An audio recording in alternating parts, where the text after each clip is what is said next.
Welcome to the new Cyber Frontier, bringing you the latest news on the local Colorado economy and initiatives that focus on the development of cybersecurity economics. You don't have to be a computer or cybersecurity expert to get plugged in.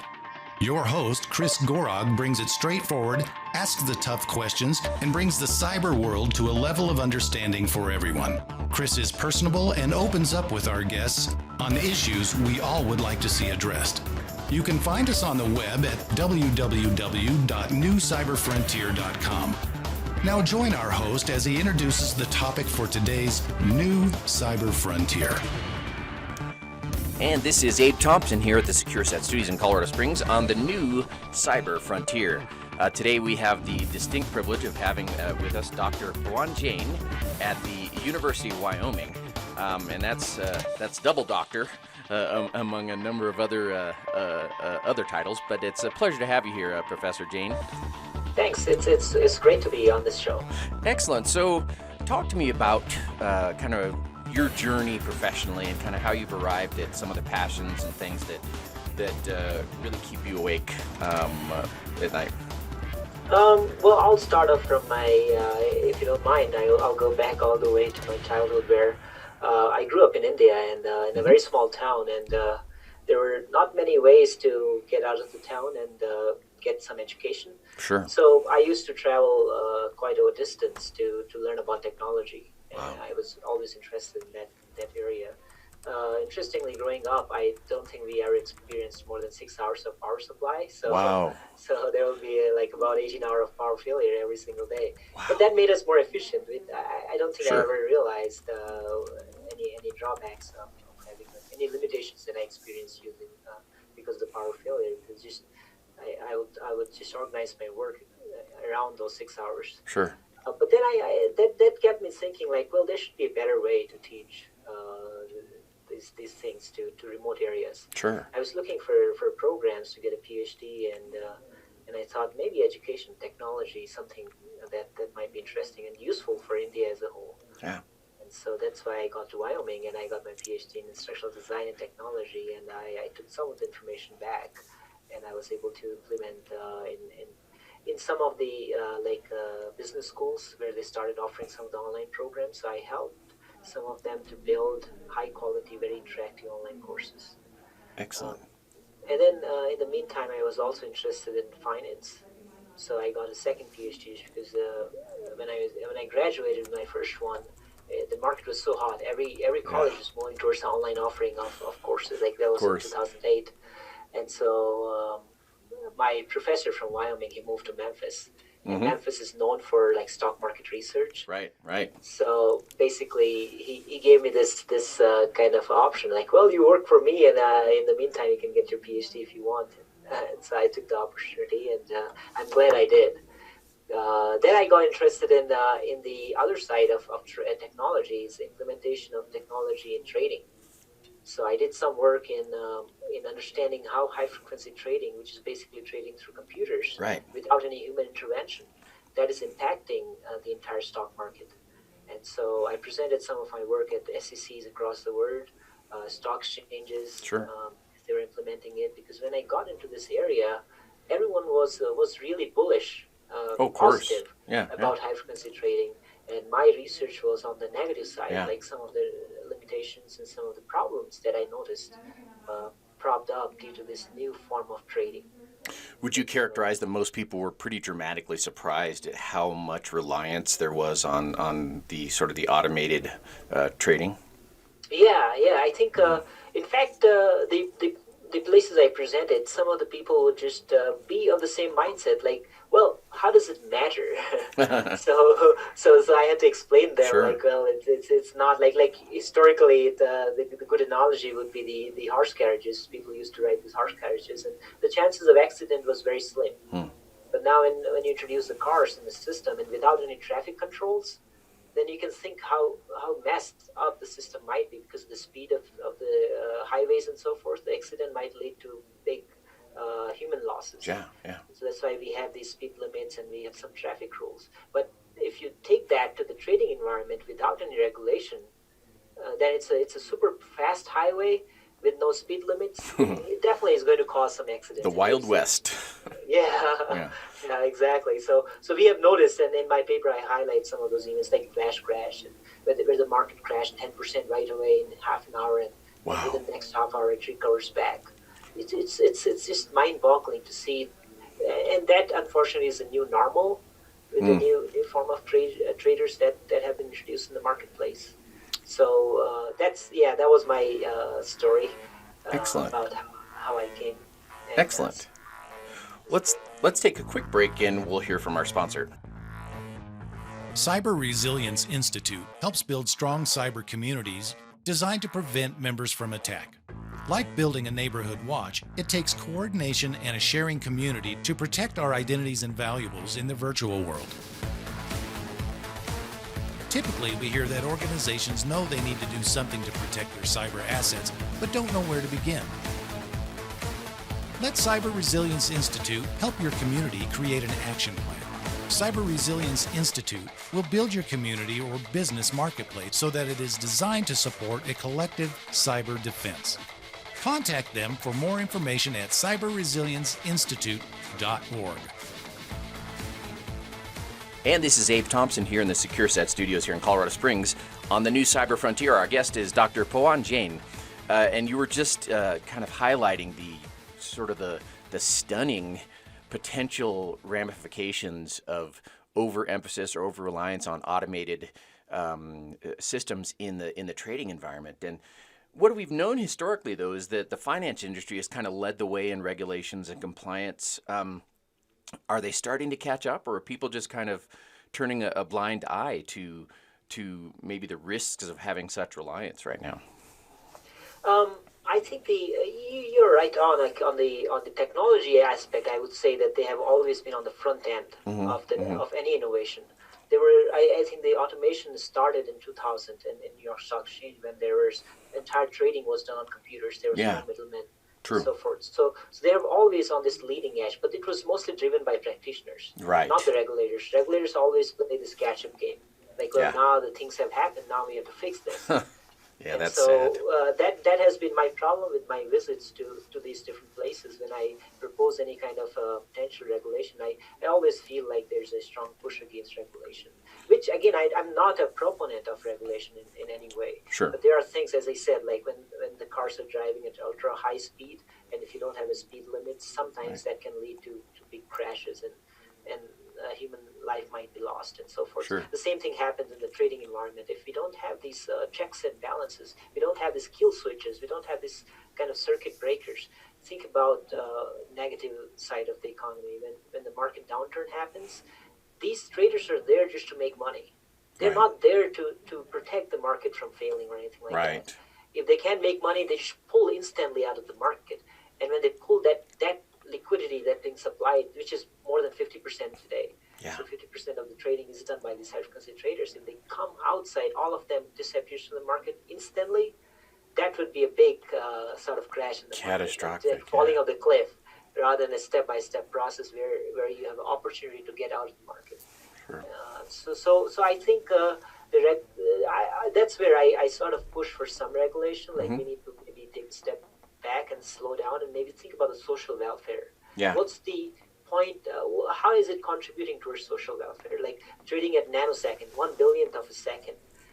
How is it impacting the overall valuations for a guy who's holding a retirement portfolio, right? And if the market crash like that it becomes so volatile, it becomes so risky, then all of those portfolios that are in the pension funds that are held by pension funds, they might be adversely affected, which basically is going to affect the normal human being too. We have seen evidence, like in 2008 crisis happened, a lot of people who were trying to retire had to postpone their retirement. Because their portfolio values were down to 25%. And now they don't have enough money for retirement. At all.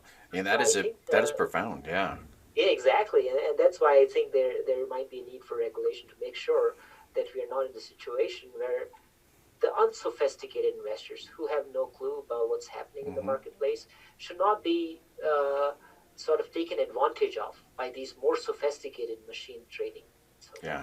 For sure. Now, where would some of that responsibility lie that would allow it to be, because you talked about individual traders are obviously very self-interested.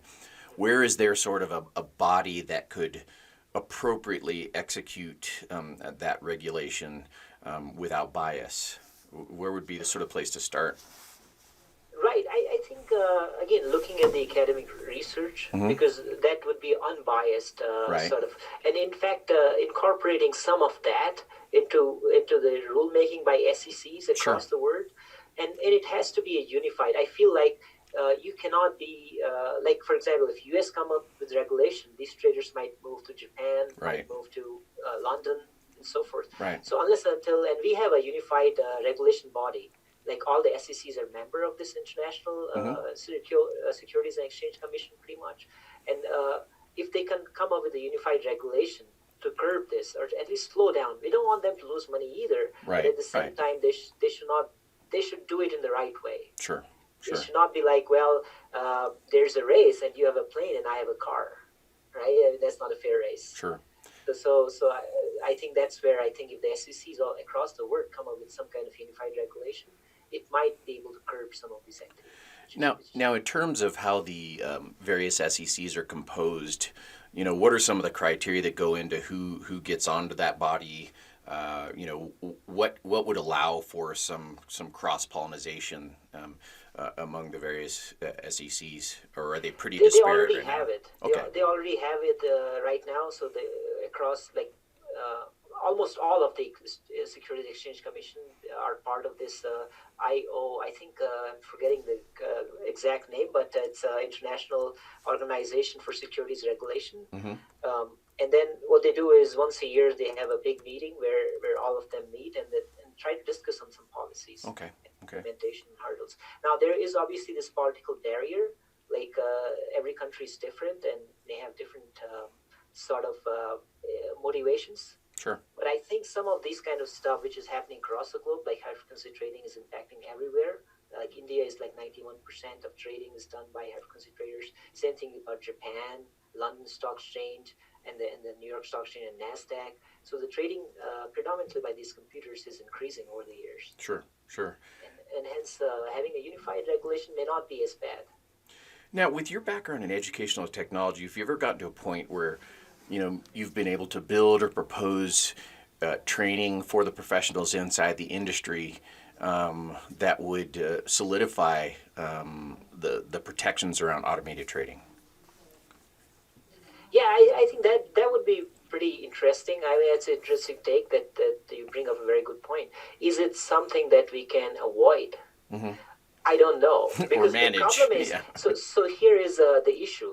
Like again, these traders are driven by profit making. So some of the initial things that were happening, there's something called dark pools. So dark pool is a place where the trader can go in and trade without disclosing how much they want to trade and without knowing who the counterparty is. Wow. So the benefit is they get a better price, because if, let's say, all of a sudden a big investors come out and say, I want to sell 1 million stocks of Microsoft, all of a sudden there's a negative news in the market and the price may fall, and this trader that's trying to sell for any reason, it could be liquidity reason, maybe he has liquidity needs, right, might not get the best price. And so they go to the dark pools. Now what happened was these dark pools started selling this liquidity to these high frequency traders. Like, well, all right, well, we don't want you to disclose these identities, but you can trade against them. The benefit was these institutional investors who had to sell big amount of volume or trade big volume, they were able to trade it. All right. The downside was these high frequency traders got undue advantage, where they get instant access to this huge amount of order flow, where they could generate just maybe 1 cent per stock and still generate millions of dollars. Yeah, move the market. Yeah, exactly. So if you think about it, like if the trading happens at a nanosecond speed, then within a second there's thousands of trades that these guys can do. Wow. And all they have to generate is 1 penny, and if they generate 1 penny every second, they generate let's say $10. Then think about the scale throughout the day. Goodness. Right? So, yeah. And that is risk free, which for them, hurts. right? Yeah, for them, which hurts the entire goal of the marketplace. The marketplace exists because there's diversity in opinion. Yeah. You think the stock is going to go up, I think the stock is going to go down. Right. That's why we trade.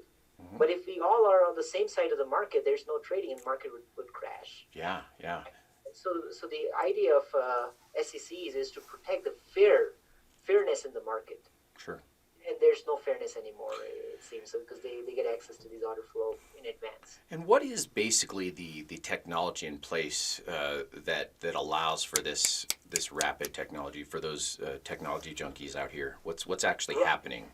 So what's happening is traditionally there was an advantage for these big banks to buy the buildings right next to the clearinghouse. Mm-hmm. So in Manhattan, where the clearinghouse used to be, you see all these big buildings and so forth.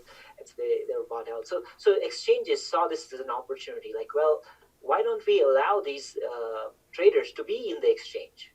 So they introduced something called co-location. Mm-hmm. So New York Stock Exchange moved its office to New Jersey and bought a big area right around the clearinghouse. And now within the clearinghouse, they sell the space to a computer. So if you are a trader and you want to be like close to the clearinghouse, you don't need to buy the building anymore. You just take your computer and put it right in the exchange. Wow. So that's the speed. So the exchange, this clearinghouse, they have this data feed that comes directly to the computer. The computer runs the algorithm, and then the algorithm gives the indication whether to buy or sell.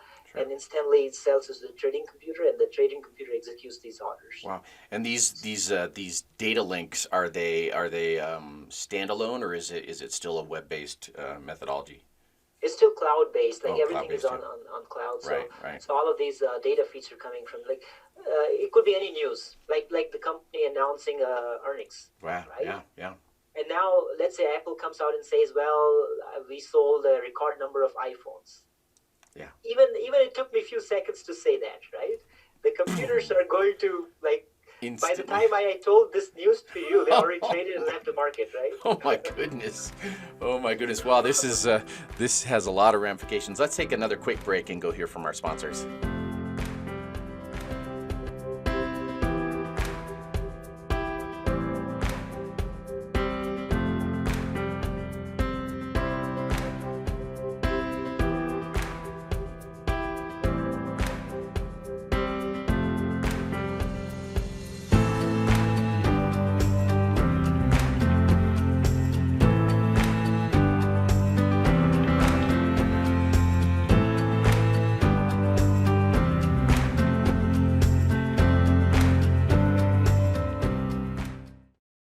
Murray Security Services are your cybersecurity experts with decades of experience providing professional training services for our clients in various industries. We offer professional training and certification in areas of cybersecurity, safety, health, and environmental services at our academy. Our in-person and online training provides a collaborative environment where students can interact directly with instructors through live chats or in private classrooms. Visit murraysecurityservices.com for more information. This is Abe Thompson from the SecureSet Studios here in Colorado Springs on the new Cyber Frontier. Our guest is Dr. Pawan Jain, and you've just kind of highlighted for us this sort of frightening potential of humans trying to compete with these nanosecond trading computers and all the technology ramifications. So I imagine their solutions and approaches. We're talking about transactions. One of obviously the big areas in transactions for us in cybersecurity is this technology of blockchain, and you've had an area of interest there. What can you tell us about how blockchain can impact sort of the American and maybe the world financial practice? Excellent question. I think the blockchain is a new form of technology that a lot of people are trying to wrap around understand a little bit more about what's happening in this environment. And I think it has a great implication for the financial market, especially because if you think about the finance industry, it is purely based on the financial intermediation sector. Yes. Like think about the banks, think about the exchanges. They are all intermediating one thing or the other. Like exchanges is intermediating the transactions. Buyer is a place where buyers can meet the sellers. The same thing happens in the banks. An investor meets the depositor pretty much. Right. So if I have excess money, I go deposit the money in the bank, and there's someone who needs the money, go to the bank and get that money out of there. So I think the service that these intermediaries provide is the trust. So I cannot trust the investors directly, or I cannot trust the counterparty. What if the counterparty fails? So that's why I trust these intermediation institutions. But if that trust could be programmed, that's what the underlying concept of blockchain is. Sure. Is they're able to program this trust and create a trustless system, pretty much. Yeah. So then we don't need these intermediaries. And the intermediaries are taking a big cut. Like if you think about the deposits, like how much interest do we get? Right. About 1% or even less than 1%. And then if you go out take a loan, you still have to pay 3 or 4% on mortgages. And if you take unsecured loan, then there's no limit. Right. And you maybe charge 20% or 30% on that unsecured loan. So that spread is earned by these intermediaries. Yeah. Right? That's a big number. And so if we can get rid of that, then it's a social welfare. So everyone would be better off, except the banks. Except those guys, yeah. The intermediaries. And then the same thing happens in the trading. So when you want to buy something, you end up paying a little bit higher price. Then when you want to sell, you pay a little bit lower price, and then the spread is being kept by these intermediaries. So to avoid maybe the tumultuous change that might bring, is it a recommendation of an iterative change, or is it worth the risk of sort of eliminating that middleman pretty rapidly, and then trying to find out how to deal with their social welfare? How does? Yeah, I mean, again, we are still at the early phase. Sure. Still need to understand, there are a few benefits of having intermediaries. For example, government is an intermediary. Yeah. So if you think about government being an intermediary, they serve this important role. Like if there's the crisis happens, then the government sort of intervenes and tries to make sure that the prices don't fall like as rapidly as they would without the intermediation. Right. So they do provide some of the services. Are we ready for the disintermediation? That's the key. I don't know if we are ready yet, because we are so used to this intermediation. For example, let's say in Bitcoin space, there's no intermediary, right? And let's say if you forget your password to the system, what do? I mean, it's pretty much lost. We are so much used to calling our banks, like, well, I lost my password. Can you help me out here? Sorry. There's always this customer service that they provide, and we never lose our net worth. Right. But in case of disintermediation, we are on our own. Yeah. So there's no place to complain. Interesting. No place. Or but to get help. We get all of the cut for that's being kept by intermediaries. We don't have to pay that. Right. And so, who have you seen sort of lead the way, not necessarily by name organizations, but unless you want to, but who's kind of leading the way in the implementation of blockchain in the financial industry? So, like all of the big financial firms. So we were at JP Morgan Chase last week, and they're working on blockchain. How is Jamie doing? Yeah. So they're thinking of in a positive way. They're thinking like, well, can we sort of get rid of some of the cost structure, right? And maybe implement blockchain in that environment, and like audit systems, right? Maybe it's useful for audit systems. So I've seen companies like IBM, Microsoft. They're all working on some solutions for blockchain, but again, they are not pure. The concept of blockchain means that it's a pure disintermediate system. There's no one controls that system. It's a decentralized network, right? Like a Bitcoin. That is the strength of blockchain, right? But when you think about the other side of the blockchain, there's also something called private blockchains. So basically, there is like Microsoft implementing a block. Like a good example is Facebook trying to come up with this Libra currency, right? Right. But that's not the same as Bitcoin, because it's controlled by Facebook and let's say 100 of their other partners. Right. So if they want to make any change, they all meet together and say, well, all right, we are going to change the system, and overnight it can be changed. Bitcoin, on the other hand, it cannot be changed that fast. Right. Because there are more than like 70,000 nodes, and it needs at least 50% of verification. Right. Which is complete disintermediation. Wyoming has been leading the way in terms of regulation. Huh. So we have came up with several regulations which are pro-blockchain. We are trying to attract these companies to the state. Sure. And we just approved something called a Speedy Bank. so a special purpose depository institution. Sure. So most of the time what happens is, let's say the institutions, they're not allowed to own any asset class if they cannot sort of have a custodian, which is a third-party custodian. And the problem with these cryptocurrencies or crypto assets is like the banks are not willing to be a custodian for these crypto assets. Sure. And hence, by introducing this bank, we might be able to attract more and more investors to Wyoming who are willing to invest in this crypto world. Have you followed? Also, Go ahead.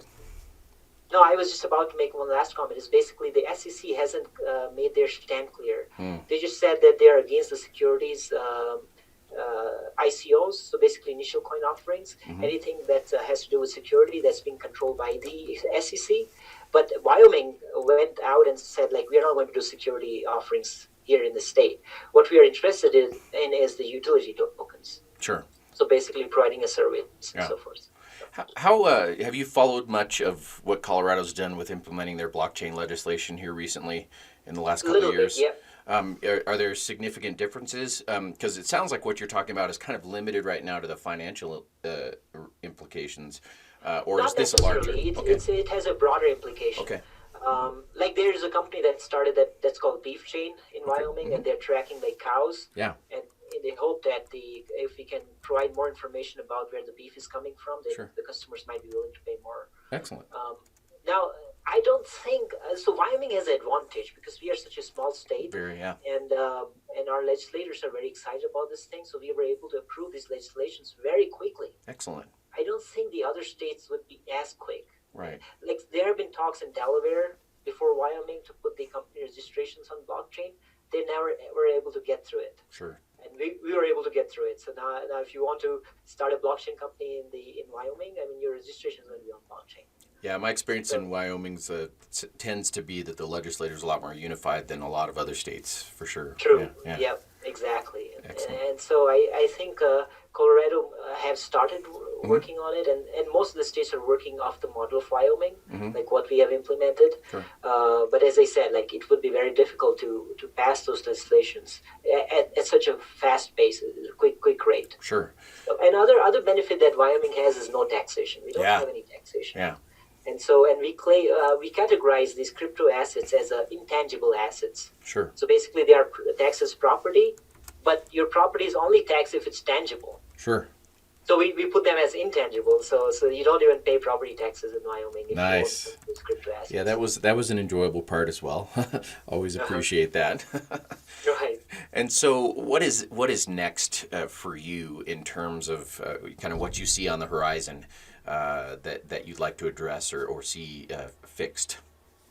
So if you're asking about the Wyoming in general, I think when you come up with something new, without investing more resources into like government, without expanding these offices, there's a big problem. Yeah. Problem of oversight. Right. So it's so easy for bad players to come in and sort of participate in the space. Sure. And all we need is one bad press, and then they poison it. Yeah. Yeah. So unfortunately, we haven't thought through carefully about like who's going to monitor some of these things. So we have a custodian bank, but what's going to happen if things go wrong? The other thing that we need to think about is like this blockchain initiative is pretty new. It started like with the paper by Satoshi Nakamoto. Yes. From so he wrote this interesting paper, white paper on Bitcoin, and in 2008, right around the financial crisis. So it hasn't seen the downturn. Sure. And I wonder what's going to happen during the downturn, because right now all of the businesses have a lot of money. Yeah. And when they have money, they get to think about these new initiatives. Right. But as soon as the liquidity dries up, they need to prioritize. Efficiency. And since blockchain is not their main business, it's going to cut. The companies going to cut their resources? Right, and so you need advocacy, advocacy to kind of keep it going and continuity during the more austere times. Yeah, that makes a lot of sense. Yeah. Have you received sort of a lot of welcome from not just the legislators, but with the governor's office and whatnot in Wyoming? Do you meet with those folks pretty regularly? Yeah, I did get a chance to meet with. So initially, I was involved with this Wyoming Blockchain Coalition. So we put through some of the legislations, and I did work with some of the legislators. And at the Wyoming, in Wyoming, the good thing is like we are the only institution, so we get access to a lot of these people. And as you said, like Wyoming, the legislators are more unified and they have more open door policies. Like if you want to search anyone's number, it's very easy. You just put their name on the internet and they're very much willing to talk to you. Even outsiders. And for insiders, like, because if they need anything to be done, they come to the university. Like, well, can we learn more about this stuff? Indeed. Most of the task force meetings, Wyoming task force meetings are held at the university. Excellent. So we get to meet with a lot of these legislators. And a fairly centralized university system in Wyoming, as I remember, because even when we were teaching at the sort of the junior college level, we were still kind of up under the University of Wyoming umbrella, and so that helped kind of unify some of the efforts in the state, if I remember correctly. If you're out there and, Dr. Jain is definitely talking about the beauty of coming to Wyoming to do business. You've got a great neighbor there at the University of Wyoming. He's got that technology expertise and that financial mindset. Doctor, it's been a tremendous pleasure to have you on with us, and I certainly would want to invite you back to the show already because there's so many neat ramifications, and it's so neat to get someone who's technically outside of the cybersecurity industry, but clearly you're right in the middle of all of it. And this kind of, One last comment I want to make to all those people who are still listening and are thinking about making Wyoming as their next stop is basically, it's not only about the regulations, it's also about the supply of trained labor force, right? So the state is investing a lot of money in the university as well, and we are trying to start this blockchain certification courses. Great. So that the businesses who move here would have a consistent supply of labor. And then at the same time, we have the researchers like myself who are researching the space, consistently updating ourselves what's happening around the world. Well, and that home on the range has the deer, the antelope, and the blockchain certified people ready to roll. So that's great to hear. It's been a pleasure, sir. A pleasure to meet you. Thanks for coming on the show. Amazing. Yeah, it's my pleasure too. Indeed. Thanks, appreciate it. My name is Abe Thompson here at the SecureSet Studios in Colorado Springs on the new Cyber Frontier. Good day. We hope you have enjoyed this episode of New Cyber Frontier. Remember, please follow and participate as New Cyber Frontier is supporting a grassroots community effort to empower the individual in the digital age. Check it out at privacyforthepeople.org. Also, make sure to join our mailing list so we can keep you informed. If you have an idea, if you have a question you would like to hear answered, or if you just want to get involved in what we're doing, reach out to us at newcyberfrontier.com. We also encourage you to visit our sponsors links because they are the ones that really make this show possible. We look forward to seeing you on the next episode of New Cyber Frontier.